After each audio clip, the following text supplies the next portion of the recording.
Pippin, the curious penguin, always dreamed of flying like the birds in the sky. Every day, he watched them soar gracefully and wished that his tiny penguin wings could lift him up into the clouds. He spent hours flapping his wings, but he only ever managed to flop around in the snow. One day, Pippin had a brilliant idea. "If I can't fly with my wings, I'll build a flying machine," he declared.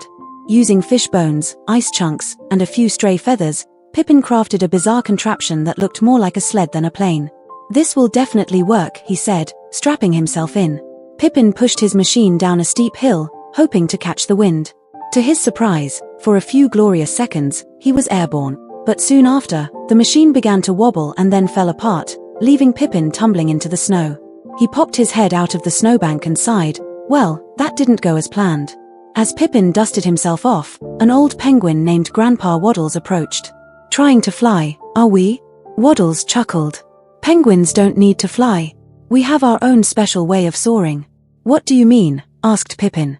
Grandpa Waddles winked and led Pippin to the top of a big ice slide. Together, they slid down, gliding across the ice faster than any bird could fly in the sky. Pippin laughed the whole way down. After the slide, Pippin felt a sense of joy he had never experienced before. "I guess flying isn't the only way to feel free," he said, realizing that penguins are made for sliding, not flying.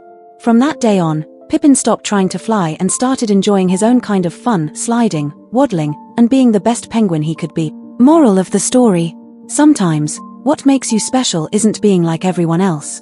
It's finding your own way to soar. Please like and subscribe my channel for more such stories.